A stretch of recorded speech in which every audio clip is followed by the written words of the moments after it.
ስል እምኪ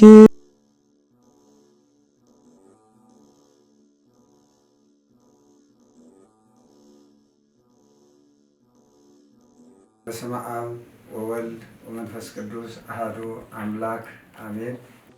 ክቡራን ሊቃውንተ ቤተ ክርስቲያን አባቶቻችን፣ መምህራን ወንጌል፣ ካህናት፣ የማህበረ ተዋሕዶ ዘኦርቶዶክስ መንፈሳዊ ማህበር መምህራን ወንጌል የኮሚቴ አባላት፣ ሁላችሁም በዓለም ዙሪያ ያላችሁ የተዋሕዶ ልጆች በልዑል እግዚአብሔር ፍጹም ሰላም እንደምን ሰነበታችሁ?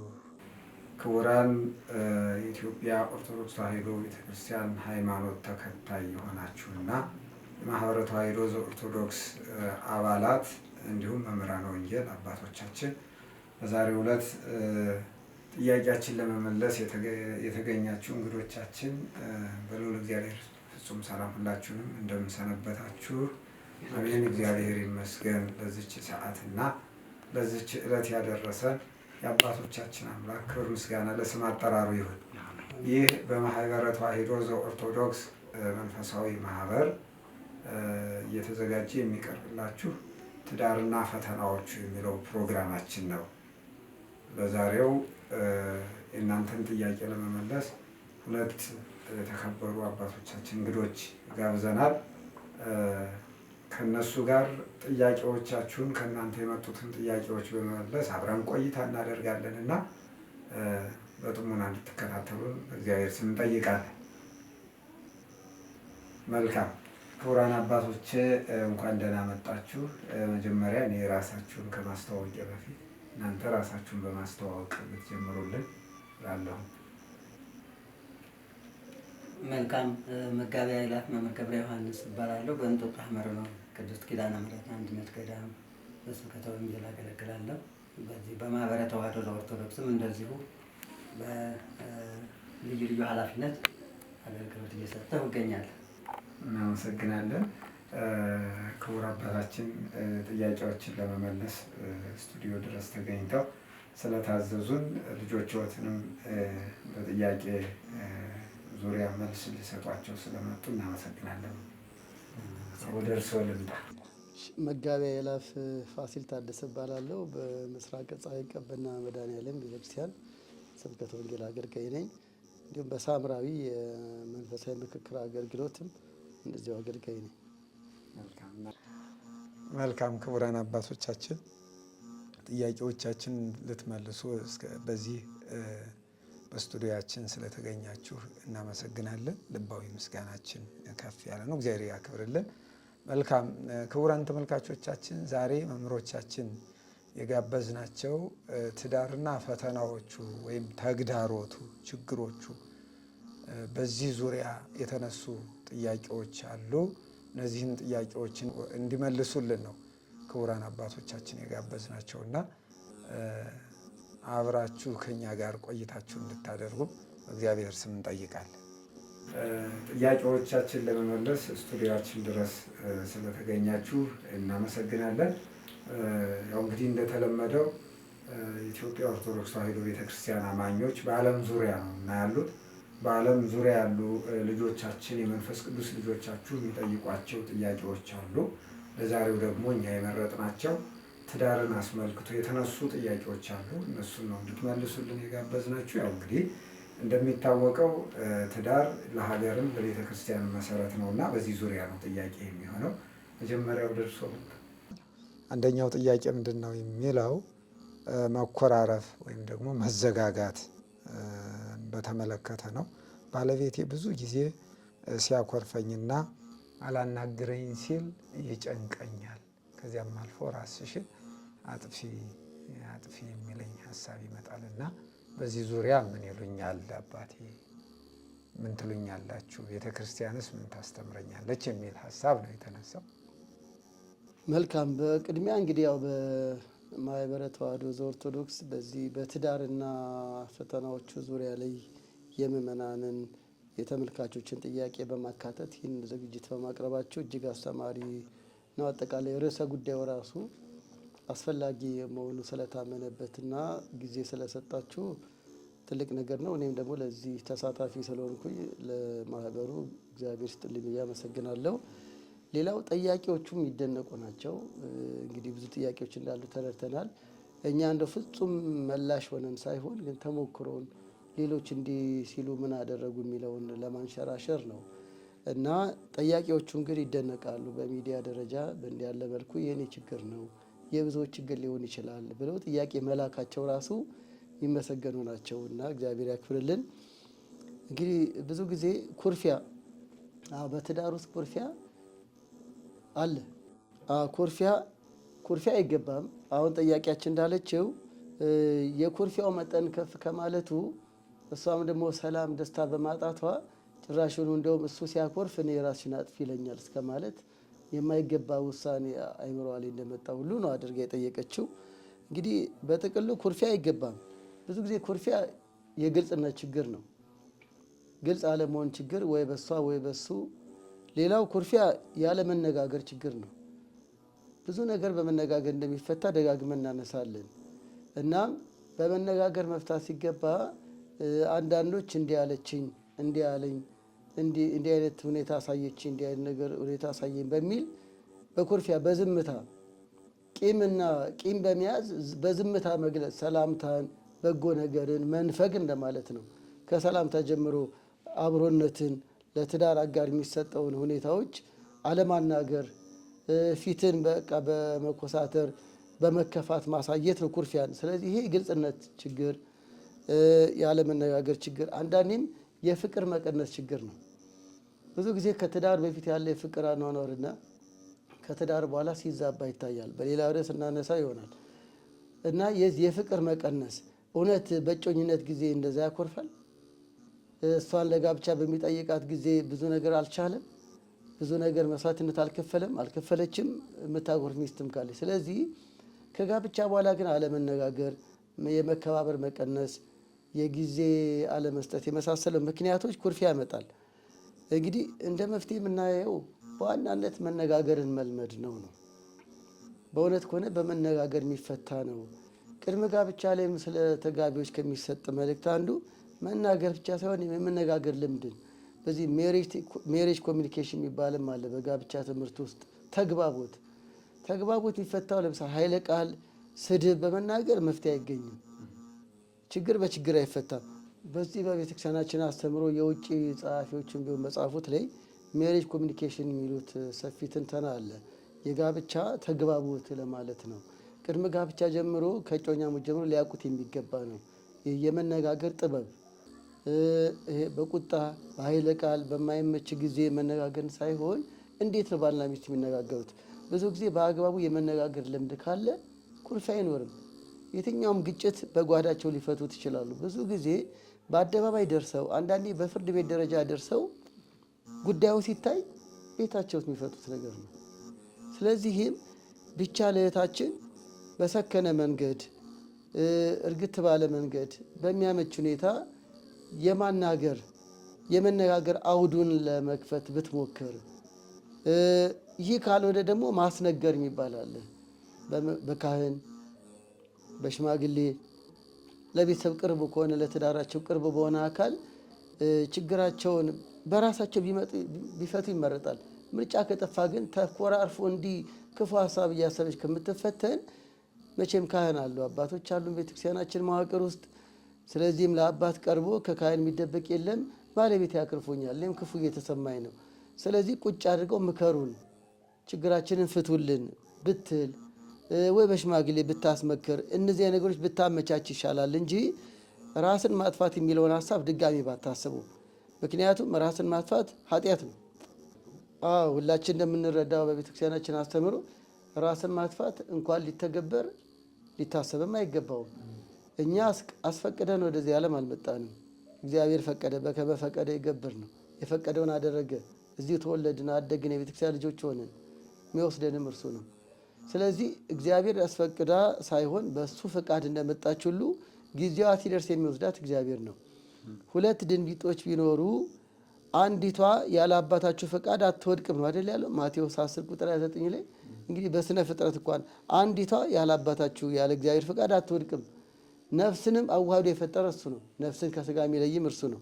በራስ ላይ ይሄንን መወሰን ኃጢአት ነው፣ ፍጹም አይገባም። እኛ በደሙ የተዋጀን በደሙ የተገዛን ለራስ ክብር መስጠት ይገባል ማለት ነው። ስለዚህ መጀመሪያ ይህን አስተሳሰቧን ማስወገድ አለባት፣ መጸለይ አለባት።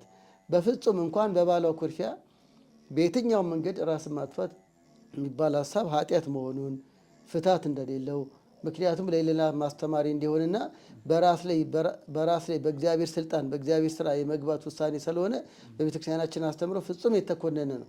ስለዚህ እህታችን ከሁሉ አስቀድሞ ይህን ሀሳቧን ታስወግድ።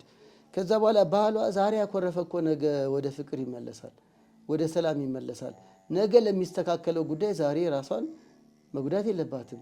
ስለዚህ ቆም ብላ ታስብ፣ ወይ መነጋገሪያ መንገድ ታመቻች፣ ወይ ለካህን እንዲያናግሯት ታመቻች፣ ወይ ሽማግሌ እንዲያናግራቸው ታመቻች። ሌላው ደግሞ ሊያኮርፍ የዳረገው ነገር ምንድን ነው? ኩርፊያ ተገቢ አይደለም፣ ግን ምክንያት የሆንኩት ምንድን ነው? እኔ ጋር ስህተት አለ ወይ? ሳላውቅ የተናገርኩት ሳላስተውል ያስከፋሁት ነገር አለ የሚለውንም ይዞ መቅረብ ይገባል። በዚህ መንገድ ከሆነ ለኩርፊያ የተዳረከው ኩርፊያ አይገባም። ሆኖም ግን በፍቅር ለማሸነፍ መቼም ሁለት ኃያላን ሆኖ ሁለት ኃይለኛ ሆኖ አንድ ቤት አይታደርም። ለማብረድ እንደ በዚህ መንገድ ከሆነ ራስንም ለይቅርታ አዘጋጅቶ መቅረብ ይበጃል ባይ ነው። አመሰግናለሁ። መልካም ክቡር አባታችን ቃለ ሕይወት ያሰማልን። እርስዎ አባታችን መጋቤ አእላፍ ቀሲስ ፋሲል ባሉት ላይ የሚጨምሩት ሀሳብ ካለ እስኪ እርስዎም ደግሞ ይጨምሩልን። መልካም። አይ በሚገባ ተገልጿል። በክቡር አባታችን መጋቤ አእላፍ የተገለጸው ሀሳብ በቂ ነው። ግን ምናልባት ሰው ልምዱ ያዳበረው ልምድ ይለያያል። መቼስ ያው መኮራረፍ የልብ ቅሬታ ነጸብራቅ ነው። የልብ ቅሬታ የሚንጸባረቀው አንዳንዴ ፊት ኮስተር በማለት ሊሆን ይችላል። ልብ ላይ ያለው መከፋት ፊት ላይ ነው የሚነበበውና ጥበበኛው ሰሎሞን እምከመይትፌሳ ልብ እምከመይትፌሳ ልብ ይበርህ ገጽ ወም ከመይደም ይተክዝ ልብ ይደምን ገጽ። ልብ ደስተኛ ሲሆን ፊት ብሩህ ይሆናል፣ ይበራል። እንደኔ አይነት ጥቁር ፊት ያለው ሰው እንኳን በእውነት ደስታ ውስጡ ላይ ካለ ጥርሱም አይኑም ሁለመናው ብሩህ ይሆንና በብርሃን የተላበሰ የደስታ ፊት ይኖረዋል ማለት ነው። እንደገና ደግሞ ልቡ የተከፋበት ሰው ደግሞ ፊቱም ራሱ ይከፋበትና የልቡ ቅሬታ ፊቱ ላይ ይንጸባረቃል። በዛም ሄድን በዚህ ግን መከፋትም መደሰትም ተፈጥሯዊ ጸጋዎች ናቸው።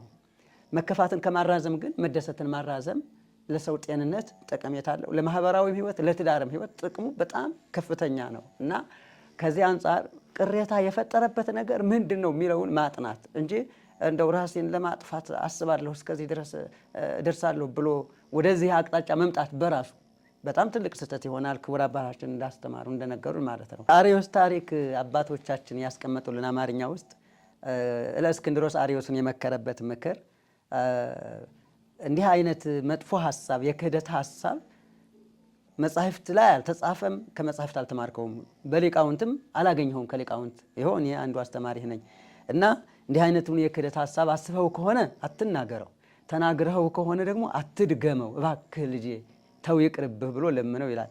እንደዚህ ሁሉ ተመሳሳይ ነው፣ ተቀራራቢ። ይሄ ራስሽን አጥፊ ይለኛል የሚለው ሐሳብ ከየት መጣ? ከመጻሕፍት እንደዚህ አይነት ነገር ክልክል ነው። ማንም ራሱን የሰራ የለም። አይኑን አልሰራ፣ እጁን አልሰራ፣ እግሩን አልሰራ፣ መላ ሰውነቱን ከራስ ፀጉር እስከ እግር ጥፍሩ ድረስ የሰራለት እግዚአብሔር ነው። መፍረስ ካለበት የአካል ማፍረስ ያለበት የሰራው አካል ነው። ያልሰራውን አካል ለማፍረስ ማሰብ በራሱ ትልቅ ስህተት ይሆናል ማለት ነው። ምክንያቱም ተግባር የሚመነጨው ከሐሳብ ነው። ተግባር የሐሳብ ነጸብራቅ ነው እና ስለዚህ እንዲህ አይነት ሐሳብ ውስጥ መግባት በራሱ የአጋንንትን ሃይማኖት ለመያዝ እንደመታገል ነው።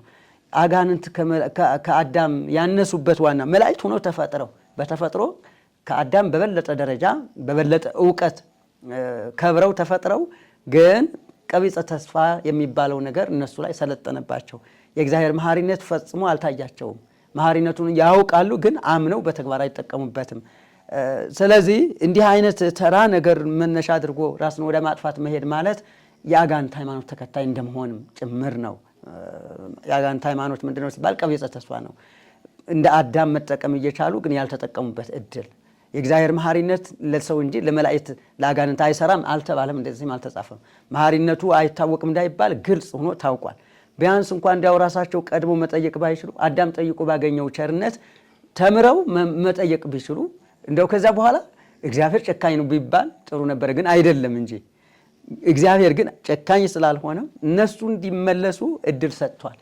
ፍርዱን ማዘግየቱ እድል መስጠት ነው እና አሁንም ቢሆን እህታችን ራስን ወደ ማጥፋት መሄድ ማለት ይህንን ሐሳብ ማሰብ ማለት በራሱ ትልቅ ስህተት እንደሆነ እንደተረዳውና በዚህ በትንሹ በኩርፊያ ራስን ለማጥፋት ማሰብ ካለ በትልቁ ድብደባ ቢመጣ ብትደበደብ ጥፊ ብትቀምስ ቀጥታ ወይ ልታጠፋ ነው ሌላውን ወይ ራሷን ልታጠፋ ነው ማለት ነው። እንዲህ አይነት የጥፋት ሐሳብ በልብ እንዳይሰለጥን እኩያት ፍትወታት አጣው ይባላሉ በአባቶቻችን አነጋገር።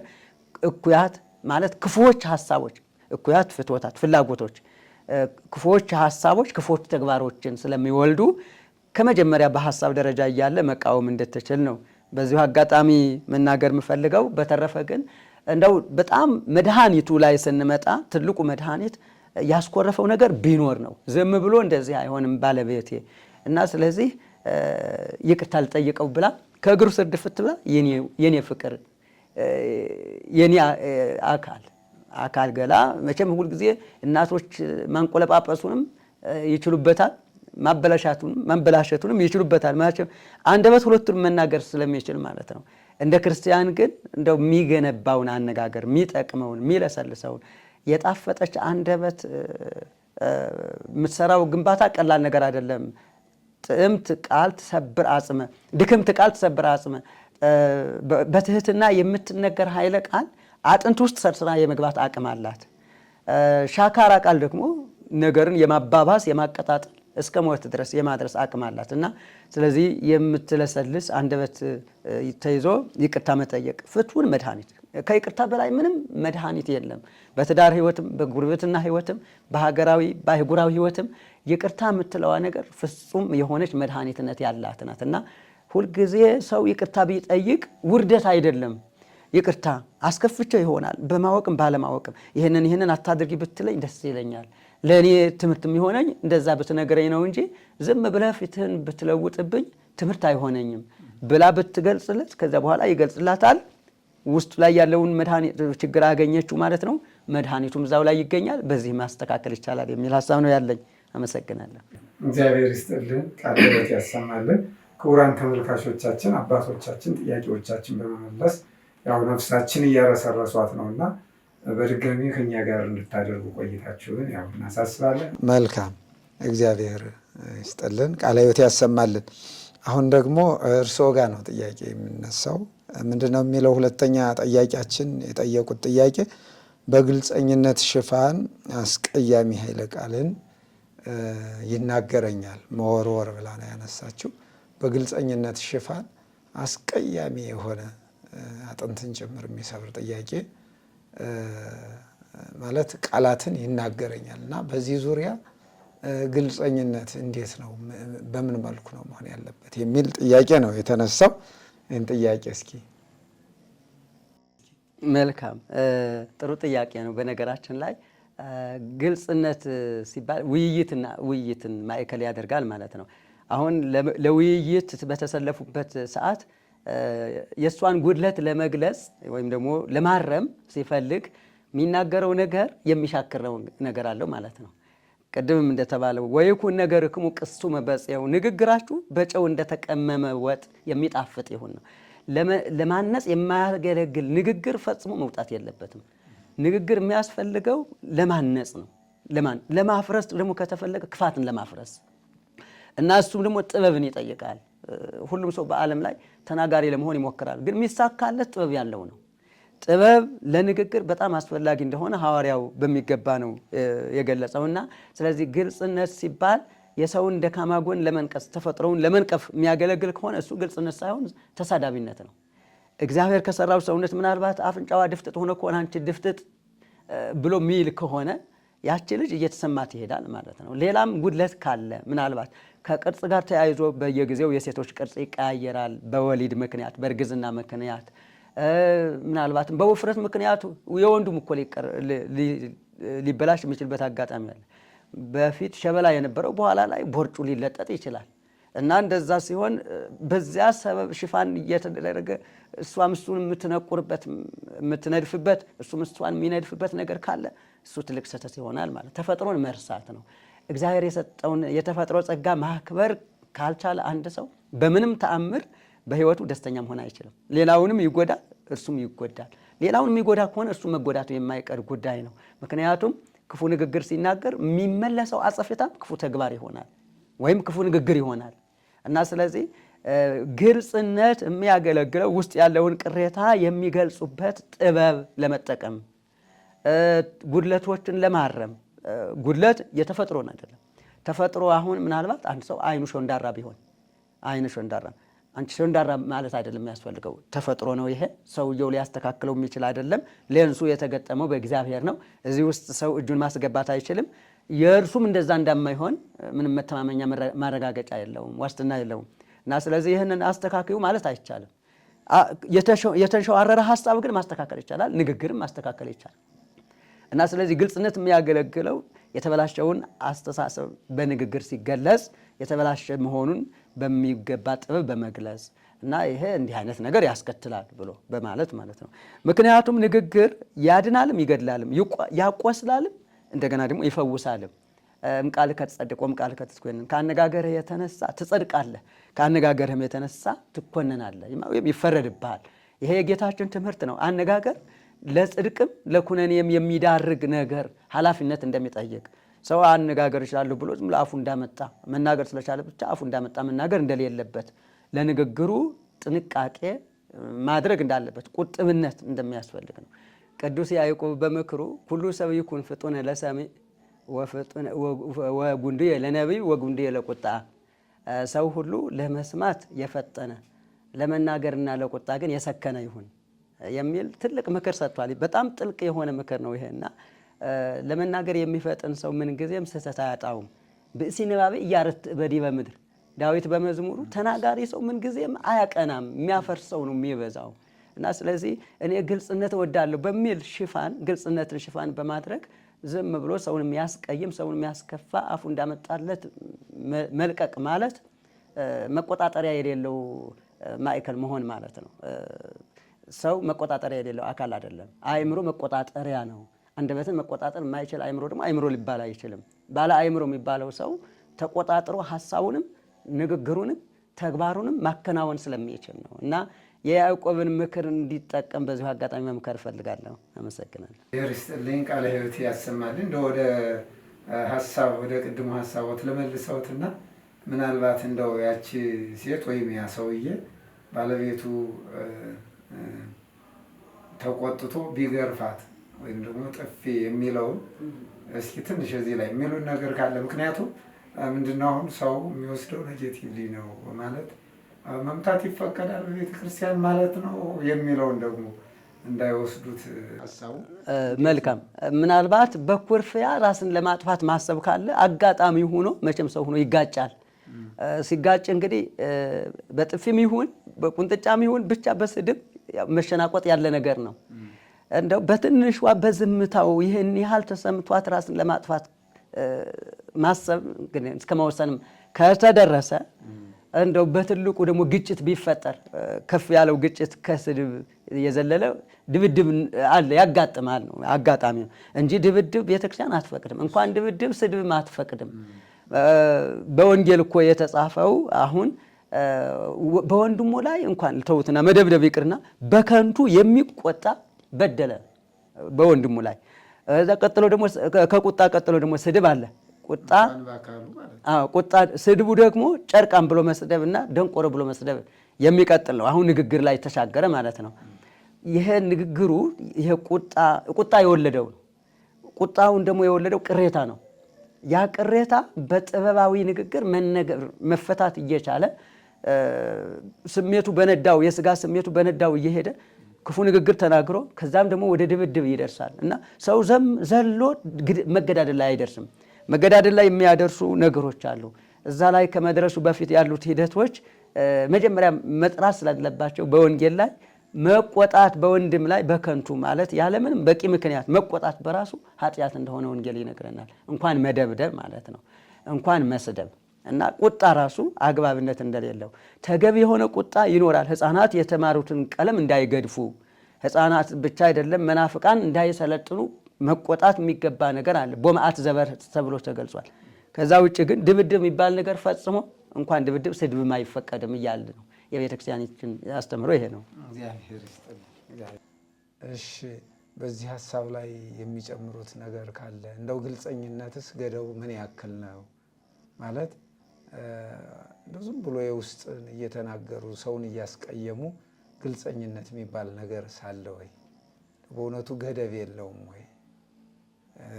እኛ የምንናገረው ሀሳብ ሰውን የሚጎዳ ከሆነ እንዴት ነው ግልጸኝነት ሊባል የሚችል? መጋቢያ ይላል እርስዎ እንደው በዚህ ላይ እንደው አሁን አንዳንዱ ሰው በግልጸኝነት ሽፋን እኔ ግልጽ ነኝ እያለ ራሱን ሕሊናውን እያታለለ ሰው ይወጋል እና በዚህ የመጋቢያ ይላል በሰጡት ላይ ሀሳብ ላይ የሚጨምሩት ሀሳብ ካለ እንደው ጥሩ ነው ወይ? ዝም ብሎ ገና ግልጽ ነኝ እያሉ የሚመርዘውን ቃል አጥንት የሚሰብረውን ቃል መናገር፣ የሚጎዳውን ለልጆች መሰማት መተላለፍ የሌለበትን ቃል መናገር ጥሩ ነው ወይ?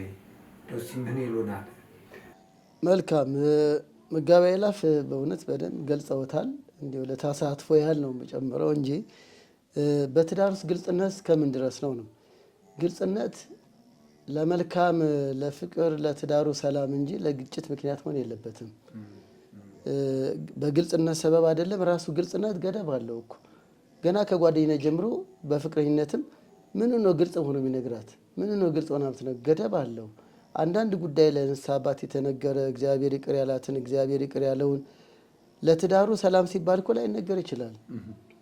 ልክ በትዳር ላይም ደግሞ እንደዚሁ ግልጽነት ልናተኩር የሚገባው ስለ ኑሮ መርህ፣ ስለ ፍላጎት፣ ስለ እቅድ፣ ስለ ኢኮኖሚ። ለምሳሌ ገቢውን መደበቅ ይሄ ነውር ነው፣ የግልጽነት አለመኖርን ያሳይ ነው። ግን ገቢ ይህን ያህል ነው፣ ወጫችን ይህን ያህል ነው ብሎ የኑሮ መርህ ያልኩት ቅድም ግልጽነት እንዲህ ያለ ጉዳይ እቅድ። ለምሳሌ አንዳንድ ባሎች የሚስቶች ቤት እስከ መስራት ደርሰው ይደብቃሉ ሚስታቸውን። የውጭ ሀገር ፕሮሰስ ጀምራ ባሏን ትደብቃለች። ይሄ ነውር ነው፣ ውሸትም ነው። ከዚህ አንጻር ነው ግልጽነት የኑሮ ፍላጎትን የኑሮ መርህን በህይወታቸው ውስጥ ያለ ነገርን ጽንስ ይዛም ትደብቃለች። እንዲህ ያለው ነው ትዳር ላይ ፈተና የሚሆነው እንጂ እና ገደብ አለው። ግልጽነት ለሰላም ለበጎነት ለፍቅራቸው ምክንያት እንዲሆን ነው። ስለ ውሎ፣ ስለ ባልንጀራ፣ ስለ ቤተሰብ በግልጽ ስለሱ ባሌ ማን ነው የሚለውን እንድታውቅ ነው። ሚስቴ ማናት የሚለውን እንዲያውቅ ነው የግልጽነት ዋናው ጥቅም። ከዚህ አንጻር ገደብ አለው እና በግልጽነት ሰበብ ጸያፍ ነገር መናገር መኪና እንኳን ፊልትሮ አለው፣ ሰውነት እንኳን የሚያጣራ ኩላሊት አለው። ይሄ ልክ እሳቸው እንዳሉት እንዲሁ እንደመጣልኝ ግልጽ ነኝና ብሎ መናገር ይሄ ኃጢአት ነው፣ ስድብም ነው። ቅድም እንዳሉት ወንድሙን ጨርቃም ብሎ የሚሳደብ የገሃነም ፍርድ ይገባዋል እኮ ነው የሚለው ማቴዎስ 5 ቁጥር 22። አንዳንዱ ገና ግልጽ ነኝ ወይ ደግሞ እንደው ተናጋሪ ነኝ እኔ ያልደብቅም በሚል ለእሱ አይታወቀውም። በዛ ሰው አስተሳሰብ ግልጽ ሆኖ መናገሩ ነው ያንጸባረቀበት። ሰው ግን ለምሳሌ በመኪና የሚያልፍ ሰው የሆነ ውሃ የቋጠረ ነገር ንጹህ ለብሶ የሚሄደው ሰው ላይ ረጭቶ ይሄዳል። እሱ አልታወቀውም እኮ። ያ ሰውዬ ግን ውሎ ሁሉ አድፏል።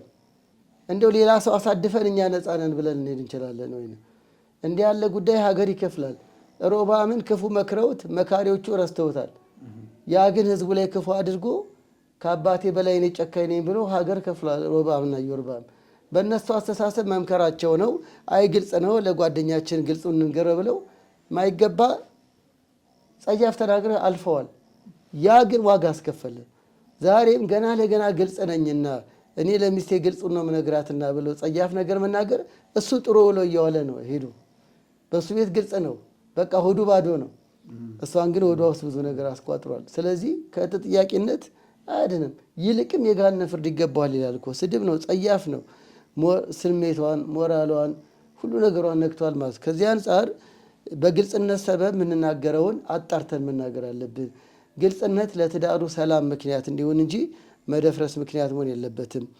አንደበት ለሰላም እንጂ ለጸብ ምክንያት መሆን የለበትም። ቅድም መምህር እንዳሉት ባይሆን እህታችን ጠንቃቃ ሁኚ፣ አሁን አይሰማሽ፣ ለማስተካከልና ጉዳዩን ለመፍታት ጥረት አድርጊ እንጂ ቅድም እንዳልነው እንዲህ ብሎኛል በማለት ወደ ኩርፊያ ወደ ቅሬታ እንዳትሄድ እሷ ራሷን ትጠብቅ። አንዳንዴ በወንጌል ምን ይለናል ቅዱስ ቃሉ? እንደ እባብ ብልህ እንደ ርግብ የዋህ ማቴዎስ 10 ቁጥር 16። አዎ በትዳር አጋር ብዙ ነገር ሊደርስብን ይችላል። ግን እንደ ርግብ የዋህ ሆነን እንደ እባብ ብልህ ሆነን በጥበብ ነው የትዳር ሕይወት እየተፈታ መሄደው። ጦቢትን ለምን አይነ ስውር ሆንክ ብላ እንኳን ባሏን እግዚአብሔርን ተሳድባ ነበር በመጽሐፈ ጦቢት ላይ። እግዚአብሔርን እያገለገልከው እንዴት እውር ያደርግሃል? አንዳንዱ አይደለም ባሏን ወይ ሚስቱን የሰማይና የምትፈጣሪ እግዚአብሔር የስድብ አፍ ይለዋል አይደል? ይሄ ያጋንንት አሰራር ነው። አሁን እኮ እሷ ረስተዋለች ይሄን ብላ፣ ጦቢትን ግን ከአይነ ስውርነቱ በላይ የሚጎዳ ቃል ነው የተናገረችው። ይልቅም ሃይማኖትን የሚነካ ቃል። እግዚአብሔር ቸር ነው። ቅዱስ ሩፋኤል ልኮ ጦቢት ግን አይኑ በርቷል። እሷ ግን ዕዳ በደል ሆነባት። አሁንም እያልን ያለ ነው እሷ አሁን ልክ እንደ ጦቢት ግን ታገሰ ነው። ልክ እንደ ኢዮብ እንደታገሰ ታገሰ። አሁንም እህታችን እንዳይሰማ ትታገስ። ይህ ፈተናዋ ሊሆን ይችላል። በዚህ ምክንያት እንዲያደርግ ብላ ችግርን በችግር እንዳይፈታ ቻል ታርግና ስህተት እንደሆነ በግልጽነት ሰበብ ጸያፍ የተናገራት ንግግር እሷን፣ ቤተሰቧን፣ አኗኗሯን እንዲሁም ደግሞ መንፈሳዊ ሕይወትን የሚጎዳ መሆኑን አስገንዝባ በጥበብ ትለፈው፣ በፍቅር ታሸንፈው። እንዲህ ብሎኛልና እንዲህ ብሎኛል እንዳትል ነው። በበጎ ትመልሰው። ስህተቱን የሚያረምበትን ነገር በጥበብ ትሸፍነው፣ በጥበብ ትመልሰው ባይ ነኝ። አመሰግናለሁ። ግሩም ነው። እግዚአብሔር ይስጥልን፣ ቃለ ሕይወት ያሰማልን። እንደው ጠያቂያችን ሴት ሆነች እንጂ ይሄ ጥያቄ የወንዶችም ሆኖ ሊመጣ ይችላል።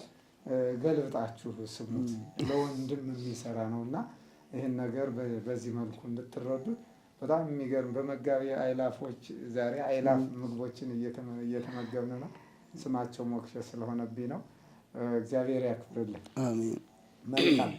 አሁንም ወደ ሰው ልምጣና ሶስተኛ ጥያቄያችን ላይ ምንድን ነው የሚለው? አትታዘዘኝም፣ እንደ ባል ደግሞ አታከብረኝም የሚል ጥያቄ አለ። ይህ አሁን ሴቷ ላይ ነው የሚያተኩረው። አታከብረኝም አትታዘዘኝም ጭምር እና እችን ባለቤቴን ምን ላድርጋት?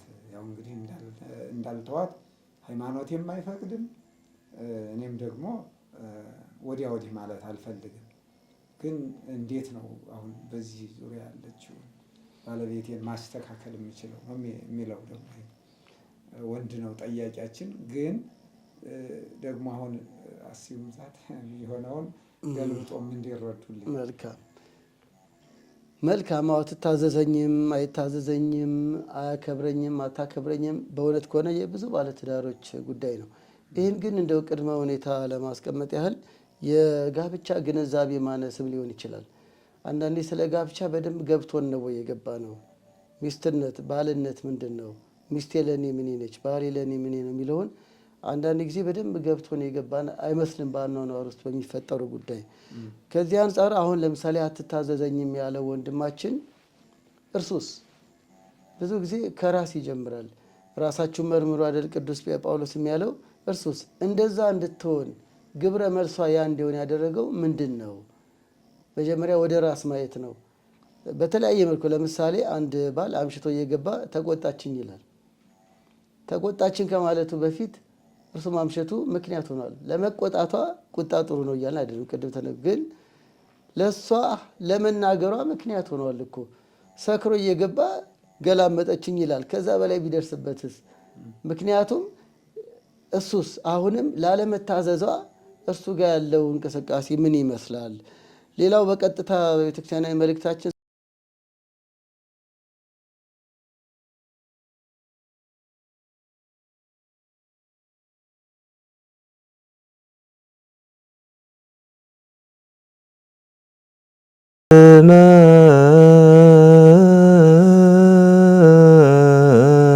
መስ